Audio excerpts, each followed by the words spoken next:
मुगलों की बिरयानी से डर लगता है, पर तिरंगे से नाक पोंछने में कोई डर नहीं। जब राष्ट्रवाद नारे बन जाएं और राष्ट्रध्वज रुमाल, तब सवाल उठाना जरूरी हो जाता है।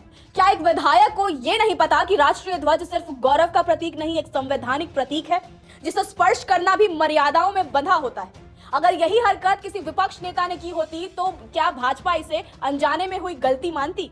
और सबसे बड़ा सवाल तो ये कि क्या हर दिन देशभक्ति का सर्टिफिकेट बांटने वाले खुद उस कसौटी पर खरे उतर रहे?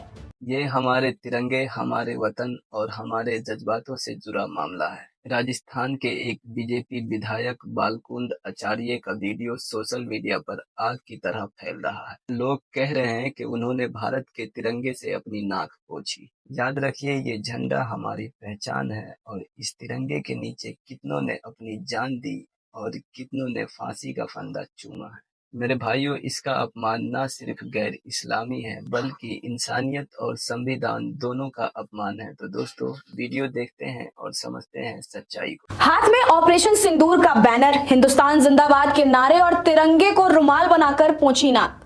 ये महान पुरुष बीजेपी के सनातनी नेता बाल मुकुंद आचार्य जी हैं, जो अक्सर अपने विवादित बयानों और सनातनी कट्टर नियमों की वजह से जाने जाते हैं। पर इनकी ये हरकत देखकर ऐसा नहीं लगता कि सनातनी कट्टर सिर्फ ज्ञान देने के लिए जाने जाते हैं। मतलब सामने कुछ और पीठ पीछे कुछ और। आपको याद दिला दें कि ये वही बाल मुकुंद आचार्य हैं जिन्होंने कुछ दिन पहले यानी कि पहलगाम हमले के बाद पूरे मुस्लिम समुदाय पर सवाल खड़ा कर दिया था।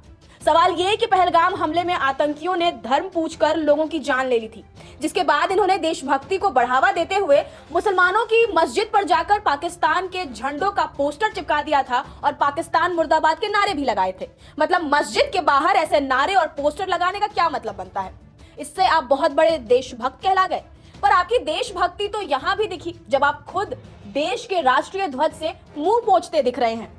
ये कौन सी देशभक्ति है जहां तिरंगे और रुमाल में फर्क ही नहीं दिखाई दे रहा, वो भी इतने बड़े देशभक्त होने के बाद? और आपको याद दिला दे कि ये वही बाल मुकुंद आचार्य हैं जिन्होंने एक बिरयानी के ठेले पर हिंदू देवता की फोटो लगे होने पर दुकानदार को उसे हटाने को कहा था और कहा था कि ये मुगलों का खाना है, इसे तुम हमारे भगवान की फोटोज के साथ नहीं बेच सकते। ये वीडियो सोशल मीडिया पर आग की तरह फैल गया और अचानक ये वीडियो, जब ये रुमाल से नाक पोंछते और मुंह पोंछते नजर आ रहे, ये वीडियो भी सोशल मीडिया पर आग की तरह फैला हुआ है। इसके बाद लोगों ने अलग अलग टिप्पणियां करना शुरू कर दिया। वहीं कांग्रेस सांसद इमरान प्रतापगढ़ी ने भी एक्स पर वीडियो शेयर करते हुए लिखा, जयपुर की जनता को हर दिन देशभक्ति का सर्टिफिकेट बांटने वाले ये विधायक महोदय तिरंगे से नाक पोंछ रहे हैं। क्या तिरंगे का सम्मान ऐसे किया जाता है? राष्ट्र ध्वज का अपमान एक गंभीर अपराध है। वहीं आपको बता दें कि कांग्रेस नेता पवन खेड़ा ने कहा, ये वही है ना जो किसी ना किसी बिरयानी की दुकान पर अक्सर पाए जाते हैं। हवा महल से बीजेपी के विधायक बाल मुकुंद आचार्य के ये वीडियो बीजेपी की तिरंगा यात्रा का है। ऑपरेशन सिंदूर की सफलता के बाद बीजेपी देश भर में तिरंगा यात्रा का आयोजन कर रही है। वायरल वीडियो में देखा जा सकता है कि बीजेपी विधायक तिरंगा यात्रा के दौरान एक हाथ में गदा लिए हुए हैं, उनके दूसरे हाथ में ऑपरेशन सिंदूर पराक्रम अभूतपूर्व लिखा हुआ है, प्ले कार्ड और राष्ट्रीय ध्वज है। जैसा कि दावा किया जा रहा है कि वो अपना नाक या मुंह पोंछने के लिए तिरंगे का ही इस्तेमाल कर लेते हैं। इसके बाद वहां कोई उन्हें चेहरा पोंछने के लिए दूसरा कपड़ा देता है और वो फिर उसका इस्तेमाल करते हैं। वीडियो में उनके पीछे लोगों की अच्छी खासी संख्या है। पाकिस्तान मुर्दाबाद और हिंदुस्तान जिंदाबाद के नारे लग रहे हैं। आपको बता दें कि तिरंगे का अपमान करने पर सजा के प्रावधान राष्ट्रीय गौरव अपमान निवारण अधिनियम 1971 यानी prevention of insult to national honour act 1971 के तहत दिए गए हैं। इस अधिनियम की धारा 2 के तहत राष्ट्रीय ध्वज, संविधान या राष्ट्रीय प्रतीकों का जानबूझकर अपमान करना अपराध है, जिसके लिए 3 साल तक की जेल या जुर्माना या दोनों हो सकता है।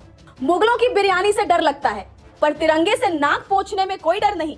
जब राष्ट्रवाद नारे बन जाएं और राष्ट्रध्वज रुमाल, तब सवाल उठाना जरूरी हो जाता है। क्या एक विधायक को यह नहीं पता कि राष्ट्रीय ध्वज सिर्फ गौरव का प्रतीक नहीं, एक संवैधानिक प्रतीक है जिसे स्पर्श करना भी मर्यादाओं में बंधा होता है? अगर यही हरकत किसी विपक्ष नेता ने की होती तो क्या भाजपा इसे अनजाने में हुई गलती मानती? और सबसे बड़ा सवाल तो ये कि क्या हर दिन देशभक्ति का सर्टिफिकेट बांटने वाले खुद उस कसौटी पर खरे उतर रहे? मेरे दोस्तों, अब आपने पूरा वीडियो देख लिया। ये सिर्फ राजनीतिक मुद्दा नहीं है, ये हमारे देश की आत्मा, हमारे तिरंगे का सवाल है। कोई भी व्यक्ति, चाहे वो कितना ही बड़ा नेता क्यों ना हो, हमारे राष्ट्रीय झंडे का अपमान नहीं कर सकता। क्या ये साधारण गलती थी या फिर जानबूझकर किया गया कदम? ये सवालों के जवाब सिर्फ अदालत में नहीं बल्कि हमारे ज़मीर में भी ढूंढे जाने चाहिए। मेरे भाइयों, इस झंडे का अपमान करना सिर्फ संविधान का नहीं बल्कि पूरी देश की आत्मा का अपमान है। भाइयों, आप भी तिरंगे से मोहब्बत रखते हैं, अपने वतन से वफा निभाना चाहते हैं। इस वीडियो को सिर्फ देखिए नहीं, इसको आगे भी शेयर कीजिए और कमेंट में अपनी राय जरूर दीजिए। क्या वाकई ही बालकुंद आचार्य ने हमारे देश के झंडे का अपमान किया है? दोस्तों, आपकी आवाज ही इस मुद्दे की सच्चाई को सामने लाने में मदद करेगी। दोस्तों, अगर आप चाहते हैं कि हम ऐसे ही मुद्दे पर सच्चाई और ईमानदारी के साथ